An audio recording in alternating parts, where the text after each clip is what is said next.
Hello, welcome to this series. Today and in the following few sessions, we are going to be looking at the history that is prophesied all the way back in the Bible, the history of the world. Today we're going to specifically look at the different kingdoms that history has presented to us. And these kingdoms were foretold centuries ago in the Bible. Now, after we've finished this series, I want you to reconsider this question. Can we trust God?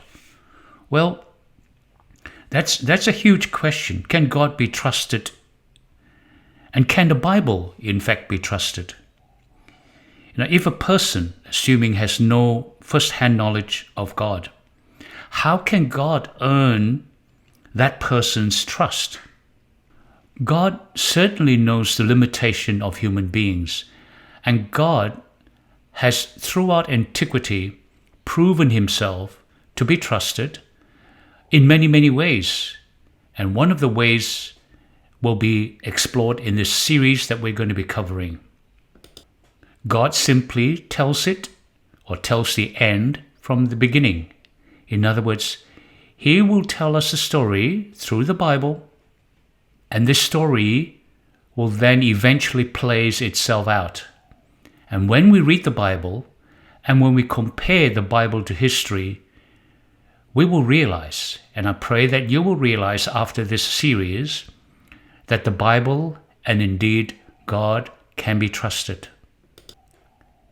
What we are going to be covered in the next few sessions is to look at that God has demonstrated that the Bible is worthy of complete confidence. But how? By showing that it is historically true and it's historically accurate, and that in the Bible God does that very, very thing, proving that he can tell the future before the future happens. We see that in Isaiah chapter 46, verse 9 and then 10, and I quote, "Remember the former things of old, for I am God, and there is no other. I am God, there is none like me, declaring the end from the beginning, and from ancient times things that were not yet done," unquote.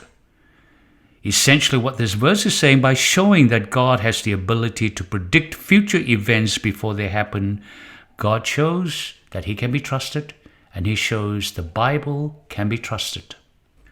So what we are going to be doing in the next few episodes is to look at what Daniel 11 says, and then bring in history, what has happened in history that supports Daniel 11. And you will find that Daniel 11 is an accurate prediction of the world's history that covers Persia, that covers Greece, the kingdom of Greece, covers the history of pagan Rome, it covers the history of papal Rome, and then it predicts the fall, if you like, of papal Rome, or temporary secession of papal Rome. And then it talks about, Daniel 11 talks about the re-establishment of papal Rome. And then that is the last kingdom in this world before Jesus comes and take over. So Daniel 11 brings us all the way from Persia to today's environment. You will find after this series, you will find that God indeed can be trusted, because he had predicted the end from the beginning, as was said in Isaiah chapter 46, verse 9 to 10.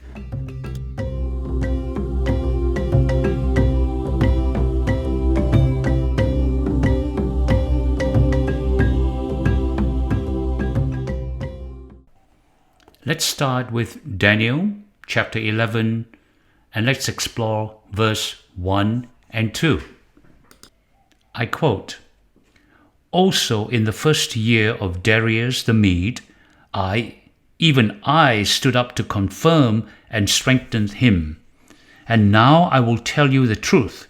Behold, 3 more kings will arise in Persia, and the 4th shall be far richer than them all. By his strength, through his riches, he shall stir up all against the realm of Greece." Unquote. Notice though, names of kingdoms were already announced all the way back in the book of Daniel. Kingdoms like Greece and kingdoms like Persia. Throughout the book of Daniel, the Bible consistently mentions 4 kingdoms: Babylon, Medo-Persia, Greece, and then Rome. You see, kingdoms come and go. They are no more like human beings. They're built by power and built by the prowess of men who age and then they die. And then just like that, nations will age and they die. They pass away. They come up, they pass away. And history tells us that since Babylon had fallen, the angel Gabriel begins the kingdom of Persia. Although he mentions several kings, he was actually referring to the kingdom of Persia in each case. Now the verse also mentioned by name Darius of the Mede. Now Darius of the Mede was the first king of Medo-Persia. Historically, we know that. The united kingdom of the Medes and Persians. That's why they call it Medo-Persia. Now since Darius was advanced in age, he's not a young man when he took over. He only reigned for 2 years before he died. His nephew, Cyrus, then took the throne, and the explanation Gabriel gave Daniel occurred in the 3rd year of Cyrus's reign. Now, let's go forward and look at after the death of Cyrus, what the next 3 kings were. I want to draw your attention to verse 2. It says, "Behold, 3 more kings will arise in Persia." So we're looking at these 3 kings now. So after the death of Cyrus, the nephew of Darius, the next 3 kings were, number 1, Cambyses. Cambyses was his son, who was Ahasuerus of Ezra. You can see that in chapter 4, verse 6. Then the next son was Badiah, called the false Smerdis, which he was an impostor who took the throne. He was the Artaxerxes of Ezra in chapter 4, verse 7, and he ruled for 7 months only. The last king, the 3rd king, was Darius again. It's called Darius of Persia. Spoken of it in the book of Ezra in chapter 4, verse 24. This Darius ruled between 522 and 486.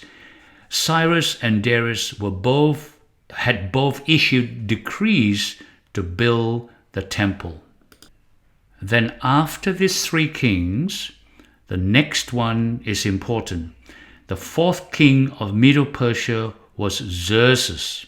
And this was known in the Bible as Ahasuerus. And Ahasuerus was the husband of Queen Esther. And he inherited immense riches and established the largest army in history. Now you can see this. You can see this in the verse. In verse 2, and I quote, "And the 4th," being the 4th kingdom, or 4th king, "shall be far richer than them all. By his strength, through his riches, he shall stir up all against the realm of Greece." Unquote. Now the successor of Xerxes, Xerxes is the 4th king of Medo-Persia. The successor of Xerxes is Artaxerxes. And Artaxerxes issued the final decree of return of the Jews to Judah in 457 BC. The Medo-Persian Empire reached its zenith during the reign, but neither man nor nation has ever been able to handle wealth. Probation passed from another nation as the Persian kingdom sank to the state of weakness, and the angel withdrew his sheltering wings. Then Greece was then knocking at his door. You see, that's how wealth and power and status always corrupts. You can see that in antiquity, and you can see it again in this Medo-Persia when it raised to such a large and huge and well-known empire.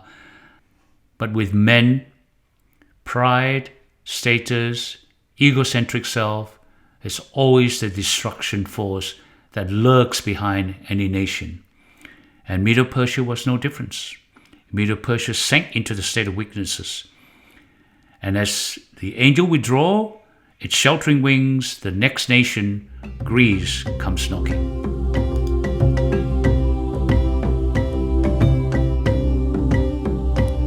Now, let's look at Daniel chapter 11, the verses 3 to 13.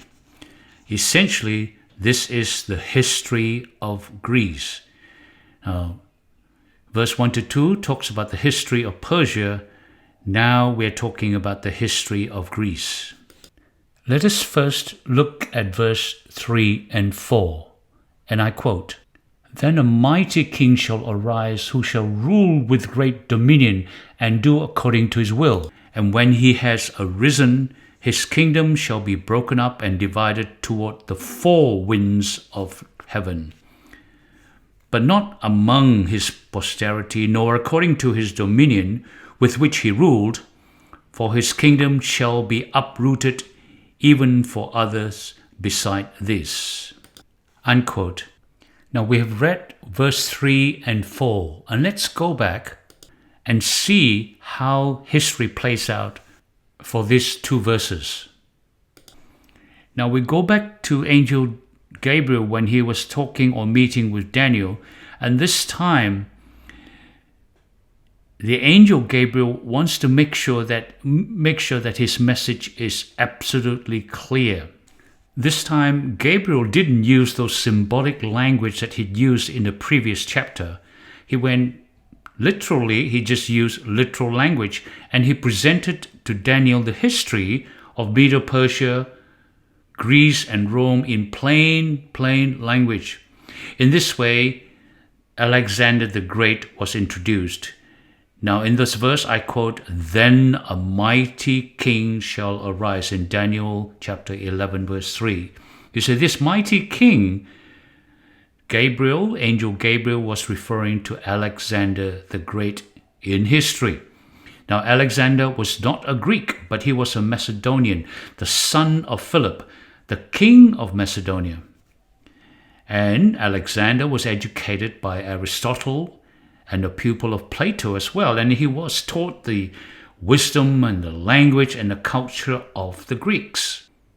Then when Philip died, Alexander took over the reins of the government, who was only 20 years old. But despite his young age, his wisdom showed greatness. In 8 short years, by the time he turned 28 years old, Alexander enlarged his kingdom to include Asia Minor, Babylon, Egypt, and India. And you can see this in the scripture in chapter 11 and verse 3, "Who shall rule with great dominion and do according to his will," unquote. As most history would end up, as most human beings would end up, humans with power and with pride, after reaching the pinnacle of his success, Alexander died on a banquet table in Babylon at the age of 33 years old, following 2 days of unrestrained drinking and debauchery, and then an attack of malaria. That took his life at a young age of 33 years old. Now, look back in the verse, Daniel chapter 4, Daniel 11, verse 4 says, "And when he has arisen, his kingdom shall be broken up and divided toward the four winds of heaven," unquote. Now look at history. After the death of Alexander, 8 of his generals contended for his empire, but none was strong enough to gain the supremacy. This went on and on and on. The battle went on for 20 years. And finally, Alexander's kingdom was divided between 4 strongest generals. And these generals were Ptolemy, who ruled Egypt, Seleucus, who controlled Syria, and Lysimachus held power over Thrace and Asia Minor, and Cassander, who ruled Greece. Now look at the verse again in Daniel chapter 4, verse 4, Daniel 11, verse 4. I quote, "But among his posterity, nor according to his dominion with which he ruled, for his kingdom shall be uprooted even for others beside these." Now within 15 years of his death, none of his posterity remained alive. Alexander's family became extinct, in other words. Isn't it strange to think such a great man who achieved such greatness by human terms has, after his death, has left nothing? The division of the kingdom into 4 parts was short-lived because the 4 generals then turned to one another, as you would expect in this world. Let's look at what's happened. First, Lysimachus overthrew Cassander, and then Seleucus killed Lysimachus in battle, leaving Seleucus in the north and Ptolemy in the south. Notice, despite that each one of them have their own kingdom, yet pride, status, greed takes over, and they start to turn towards each other. Thus the kingdom was divided geographically between the king of the north. Guess what was left was really the north and the south. The kingdom of the north, which is ruled, the ruler Seleucus, and the kingdom of the south, which is the ruler Ptolemy. And at this point in history, the king of the north and the king of the south were the remains of the Greco-Macedonian Empire. And this was chapter 11, verse 3 and 4. You will soon find that the following chapters 5 and beyond, Daniel 11 talks about the warfare between the king of the south and the king of the north.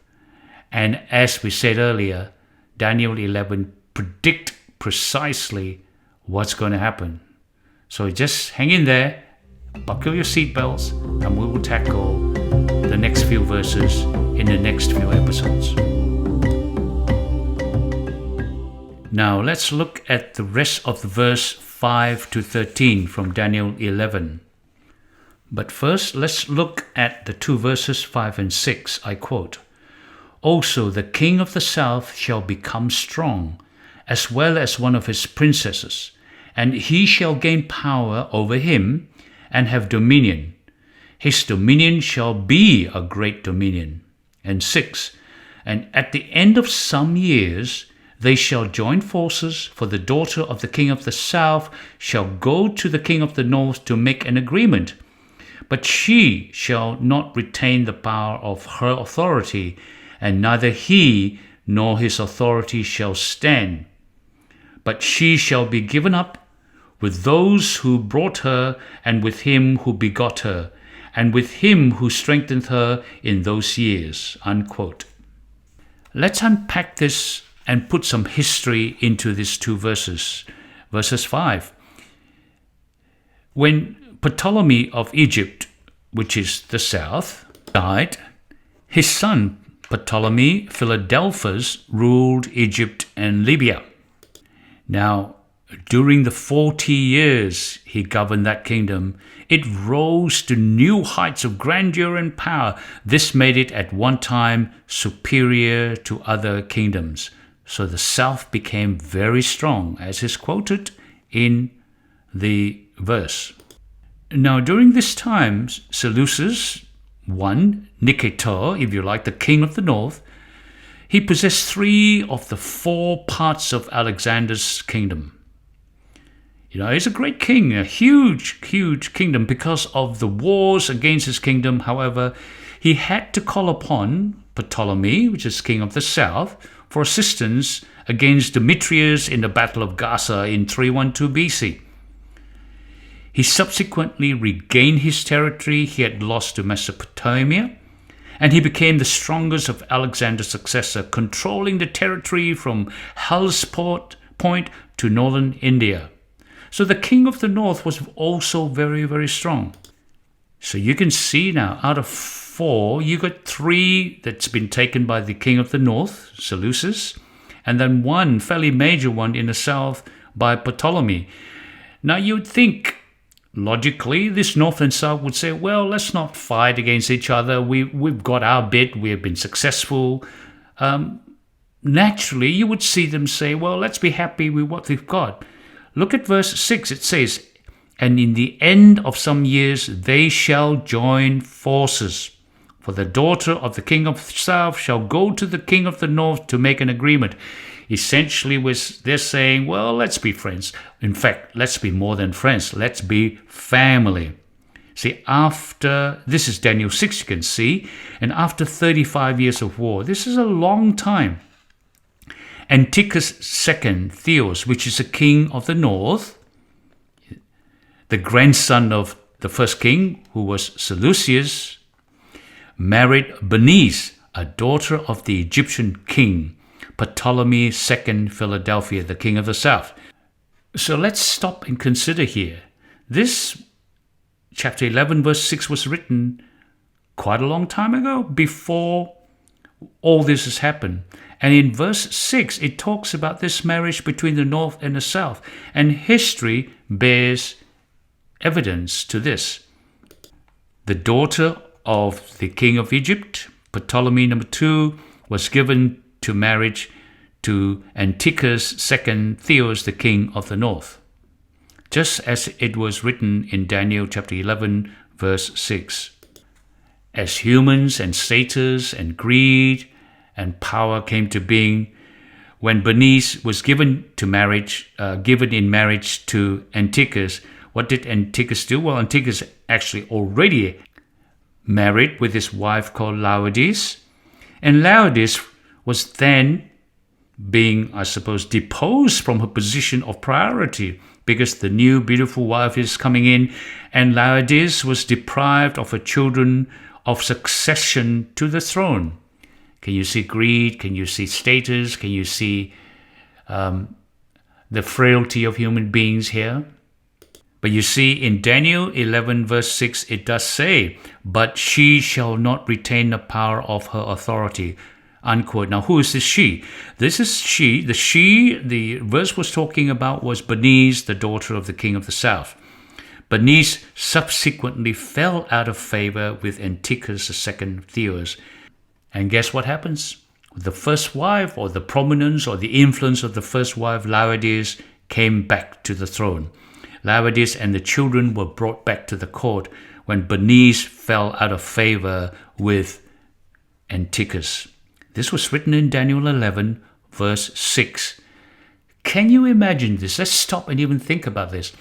Family affairs, divorces, remarriages, problems, all these were written in Daniel 11 before all these things ever happened. And guess what happened?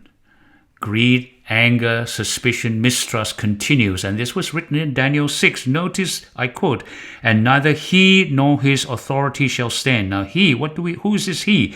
He is this king of the north. Antiochus II, king of the north, was poisoned to death by her wife Laodice, who was returned to favor. She took no chance this time round. She's not ever going to be deposed again. She poisoned the king Antiochus and placed her son Seleucus Callinicus in power. Can you see the family feud going on here? All written in the Bible in Daniel 11, verse 5 and 6.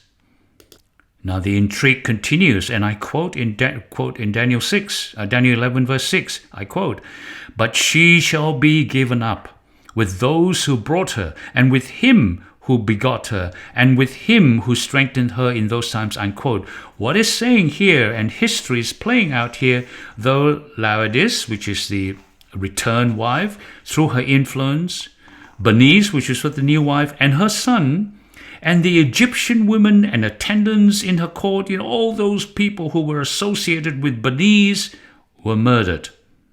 This history spells this out. This occurred after the death of Bernice's father, which is Ptolemy II, which is the king of the south, who doted over Bernice, his favorite daughter. And when the father dies, the influence finishes, and the wife, who was brought back to the throne, did everything she could to maintain her power. Poison the husband and kill the husband's new wife and all the descendants and attendants. Can you see the family feud going on here? So there we have it. In the next few episodes, we will continue with this intrigue and this family feud. And we look forward to seeing you again. So bye.